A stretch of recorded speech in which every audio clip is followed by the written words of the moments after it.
ഞാനൊരു യാത്രയിലാണ്. എങ്ങോട്ടാണെന്നല്ലേ? എൻ്റെ നാട്ടിലേക്ക്. ഞാൻ ചെന്നൈയിൽ നിന്ന് നാട്ടിലേക്ക് പോയിക്കൊണ്ടിരിക്കുകയാണ്. അപ്പോൾ ഞാൻ വളരെയധികം എക്സൈറ്റഡാണ്, ഭയങ്കര ഹാപ്പിയാണ്. ആൻഡ് എന്നെ കാത്തിരിക്കുന്ന ഒരുപാട് പേരെൻ്റെ വീട്ടിലുണ്ട്.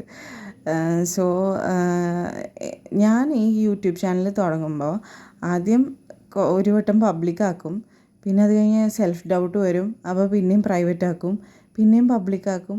പിന്നെ വിചാരിക്കും വേണോ, ശരിയാവോ, എനിക്കിതൊക്കെ പറ്റുമോ, പിന്നെയും പ്രൈവറ്റ് ആക്കും, പിന്നെയും പബ്ലിക്കാക്കും. ഇങ്ങനെയായിരുന്നു എൻ്റെ ഒരു രീതി. പിന്നെ ലാസ്റ്റ് രണ്ടും കൽപ്പിച്ച് ഞാൻ കുറേ കോൺഫിഡൻസ് എങ്ങനെയൊക്കെയോ ഗെയിൻ ചെയ്തിട്ടാണ് ഇപ്പോൾ അത് പബ്ലിക്കാക്കിയത്. പക്ഷെ പബ്ലിക്കാക്കിയപ്പോൾ വെറും 29 സബ്സ്ക്രൈബേഴ്സിൽ തുടങ്ങിയ ഞാൻ ഇന്ന് എനിക്ക് ഒരു ഷോർട്സും ഒരു വീഡിയോ ഒക്കെ ഇട്ട് കഴിഞ്ഞപ്പോഴേക്കും 200 സംതിങ് സബ്സ്ക്രൈബേഴ്സ്, 259 തോന്നുന്നു സബ്സ്ക്രൈബേഴ്സ് ഉണ്ട് എനിക്കിപ്പോൾ. ഞാൻ എങ്ങനെയാണ് നിങ്ങളോട് എനിക്ക് നന്ദി പറയേണ്ടതെന്ന് എനിക്കറിയില്ല. നമ്മളിപ്പോൾ ഒരു ചെറിയ ഫാമിലിയാണ്.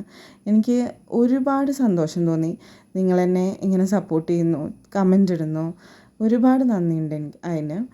ആൻഡ് ഈ MGR സെൻട്രൽ സ്റ്റേഷൻ കണ്ടോ? ഈ സ്റ്റേഷനും അതിൻ്റെ പരിസരവും അതുപോലെ തന്നെ അതിൻ്റെ അടുത്തുള്ള ആ ക്ലോക്കിൻ്റെ ടവറും എല്ലാം കാണുമ്പോൾ എനിക്ക് മറ്റേ പാട്ട് ഓർമ്മ വരും. മദ്രാസ് പട്ടണത്തിലൊരു പാട്ടില്ലേ, പാടാൻ എനിക്ക് അറിഞ്ഞൂടാ, താനതും തന, ആ പാട്ട് ഓർമ്മ വരും. കണ്ടില്ലേ ക്ലോക്ക് ടവറൊക്കെ കാണുമ്പോൾ. അപ്പോൾ ഞാനങ്ങനെ സ്റ്റേഷനിലെത്തി പിന്നെ പറയണ്ടല്ലോ, വീട്ടിലേക്ക് ട്രെയിനിൽ വേഗം ചാടി കയറി പോന്നു. ഇവിടെ വീട്ടിലെത്തിയപ്പോൾ അമ്മ എനിക്ക് ഇഷ്ടമുള്ള എല്ലാം ഉണ്ടാക്കി വെച്ചിട്ടുണ്ടായിരുന്നു. എല്ലാ അമ്മമാരും അങ്ങനെ ആയിരിക്കും. വരുന്ന ദിവസം നമുക്ക് ഇഷ്ടമുള്ള എല്ലാ സാധനങ്ങളും ഉണ്ടാക്കി വെച്ച് കാത്തിരിക്കുകയായിരിക്കും. പുട്ടും മുട്ടക്കറിയും ആണ് രാവിലത്തെ ബ്രേക്ക്ഫാസ്റ്റ്. എനിക്കത് ഭയങ്കര ഇഷ്ടമാണെന്ന് അമ്മയ്ക്കറിയാം. പക്ഷേ അതൊന്നും അല്ലായിരുന്നു ഇന്നത്തെ ഹൈലൈറ്റ്. എനിക്ക് ഏറ്റവും ഇഷ്ടപ്പെട്ട ചെമ്മീൻ ഫ്രൈ ആണ് അമ്മ ഉണ്ടാക്കാൻ പോകുന്നത്. അപ്പം നല്ല വെളിച്ചെണ്ണയിലാണ് അമ്മ ഉണ്ടാക്കുക. ആൻഡ് ഈ ചെമ്മീൻ എന്ന് പറഞ്ഞു കഴിഞ്ഞാൽ ഇതിൽ വലിയ സംഭവങ്ങളൊന്നും ഇൻഗ്രീഡിയൻസ് ഒന്നും ഇല്ല. വളരെ ഈസിയാണ്. ചുവന്നുള്ളിയും പിന്നെ കറിവേപ്പിലയും ഇഞ്ചിയും ഉപ്പും മുളകും മഞ്ഞൾപ്പൊടി ഇട്ട് ചെമ്മീൻ മാരിനേറ്റ് ചെയ്ത് വെക്കും കുറേ നേരം. അത് കഴിഞ്ഞിട്ട് പിന്നെ ഇതുപോലെ ചട്ടിയിൽ ഇങ്ങനെ ഇട്ടിട്ട് ചെറിയ തീയിൽ ഇങ്ങനെ സ്ലോ കുക്ക് ചെയ്ത് ചെമ്മീൻ വലിയ തീയിൽ കുറേ നേരം വെച്ച് കഴിഞ്ഞാൽ റബ്ബർ പോലെയാവും. അപ്പോൾ ചെറിയ തീയിൽ സ്ലോ കുക്ക് ചെയ്ത് നല്ലപോലെ പൊരിച്ചെടുക്കും.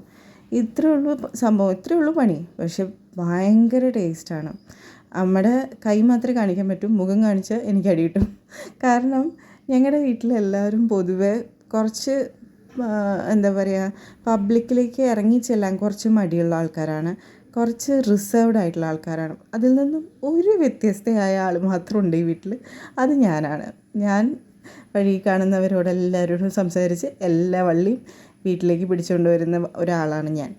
അപ്പോൾ അങ്ങനെ ഒരു ഞാൻ എങ്ങനെ ഇവിടെ വന്നു പെട്ടു എന്ന് എനിക്കും അറിഞ്ഞൂടാ, ഇവർക്കും അറിഞ്ഞൂടാ. അങ്ങനെ ഒരു ഞാനായിപ്പോയി ഈ ഞാൻ, മനസ്സിലായോ? അപ്പോൾ എന്താ പറയുക, ചെമ്മീൻ അങ്ങനെ ഇങ്ങനെ സ്ലോ കുക്ക് ചെയ്യാണ് അമ്മ. ഭയങ്കര ചെറിയ തീയിൽ ഇങ്ങനെ വെച്ചിട്ട് ഇങ്ങനെ വറുത്ത് കണ്ടോ, ഇപ്പോൾ ഇങ്ങനെ ഒരു പരുവത്തിലാവും. നല്ലപോലെ വറുത്തെടുക്കും. ഇനിയും വേണമെങ്കിൽ നമുക്ക് വറക്കാം കേട്ടോ. ഇനിയും നമുക്ക് വറുത്ത് നല്ല കുറച്ചുകൂടി ഫ്രൈ ആക്കാൻ വേണമെങ്കിൽ. പക്ഷേ എനിക്കും എൻ്റെ വീട്ടിലെല്ലാവർക്കും ഈ ഒരു പാകമാണ് ഇഷ്ടം. അപ്പോൾ അതുകൊണ്ട് ഇങ്ങനെ പകർത്തിയത്. കണ്ടില്ലേ, നല്ല ടേസ്റ്റായിരുന്നു കേട്ടോ. ഇതിൻ്റെ കൂടെ ഒരു അസാധ്യ കോമ്പിനേഷനാണ് കാളൻ.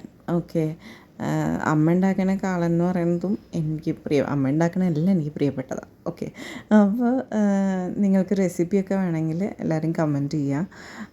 ഇവിടെ ഓണത്തിന് നല്ല സദ്യ ഞങ്ങൾ ഉണ്ടാക്കാൻ പ്ലാൻ ചെയ്തിട്ടുണ്ട്. അപ്പോൾ അതിൻ്റെയൊക്കെ റെസിപ്പി വഴിയെ ഇടുന്നതായിരിക്കും. ഇനി ചോറ് അമ്മ വിളമ്പുകയാണ്. അപ്പോൾ ചോറ് വിളമ്പി പിന്നെ കുറച്ച് കാളൻ ഒഴിച്ചു. പിന്നെ അത് കഴിഞ്ഞ് ഇതിലും കുറുക്കാറുണ്ട് കേട്ടോ സാധാരണ. ഇന്നിപ്പോൾ അത്ര കുറുക്കിയിട്ടില്ല കാളൻ തോന്നുന്നു. പിന്നെ ഇത് നെല്ലിക്ക അച്ചാർ, അതും വീട്ടിലുണ്ടാക്കിയത് തന്നെയാണ്. പിന്നെ പിന്നെ നമ്മുടെ ചെമ്മീൻ, നമ്മുടെ ഹൈലൈറ്റ് ആയിട്ടുള്ള ചെമ്മീൻ ഫ്രൈ, അതും വിളമ്പി. ഇതൊക്കെ വിളമ്പി കഴിഞ്ഞിട്ട് അപ്പോൾ എത്ര പുറത്തുനിന്ന് ഫുഡൊക്കെ കഴിച്ചാലും എത്ര പുറത്ത് പോയി ഇപ്പോൾ സ്വയം കുക്ക് ചെയ്ത് കഴിച്ചാൽ പോലും വീട്ടിൽ വന്നിട്ട് നമ്മുടെ കൈ കൊണ്ട് ഉണ്ടാക്കിയ ഫുഡ് കഴിക്കണതിൻ്റെ ഒരു സന്തോഷം അത് വേറെയാണ്. ഇപ്രാവശ്യത്തെ ഓണക്കോടി ഓൺലൈനായിട്ടാണ് കേട്ടോ പർച്ചേസ് ചെയ്തത്. ഓഫ്ലൈനായിട്ട് പർച്ചേസ് ചെയ്യണം എന്നായിരുന്നു ആഗ്രഹം, പക്ഷേ അതിനുള്ളൊരു സമയം കിട്ടിയില്ല. അപ്പോൾ ഓൺലൈനായിട്ട് എടുത്തു. ഈ ഒരു ഓറഞ്ചില്ലേ, ഈ ഓറഞ്ച്, പിന്നെ അതുപോലെ മാമ്പഴ മഞ്ഞ, ഇതൊക്കെ എൻ്റെ മനസ്സിലുണ്ടായിരുന്ന കളേഴ്സായിരുന്നു ഇപ്രാവശ്യം ഓണക്കോടി എടുക്കുന്ന സമയത്ത്. അപ്പോൾ ഈ ഓറഞ്ചും അതിൻ്റെ കൂടെ കരിമ്പച്ച ബോർഡറാണ് വരുന്നത്. ആൻഡ് ഞാൻ പ്രതീക്ഷയെക്കാളും നല്ല ക്വാളിറ്റി ആയിരുന്നു തുണിക്കുണ്ടായിരുന്നത്. പിന്നെ ബ്ലൗസും കരിമ്പച്ചയാണ് വരുന്നത്. തുണിയെന്ന് പറഞ്ഞു കഴിഞ്ഞാൽ നല്ല സിൽക്ക് പോലത്തെ തുണിയാണ്, അത് ഒട്ടിക്കിടക്കുന്ന തുണിയാണ്. ഓക്കെ, പിന്നെ ബ്ലൗസ് അതേ തുണി തന്നെയാണ്. ആൻഡ് അതിൻ്റെ പട്ടൊക്കെ കണ്ടോ, നല്ല ക്വാളിറ്റി തോന്നുന്നുണ്ട്. പിന്നെ ഈ ബ്ലൗസിൻ്റെ അടിയിൽ കോട്ടൺ ലൈനിങ് വെക്കുന്നത് നന്നായിരിക്കും, ചൂടെടുക്കാൻ ചാൻസ് ഉണ്ട്. പിന്നെ ഇതാണ് അതിൻ്റെ മുന്താണി വരുന്നത്. ആൻഡ് ഇതിൻ്റെ സൈഡിലൊക്കെ നല്ല പെർഫെക്ഷൻ ഉണ്ടായിരുന്നു. അപ്പോൾ എല്ലാവർക്കും എൻ്റെയും എൻ്റെ കുടുംബത്തിൻ്റെയും വക ഓണാശംസകൾ.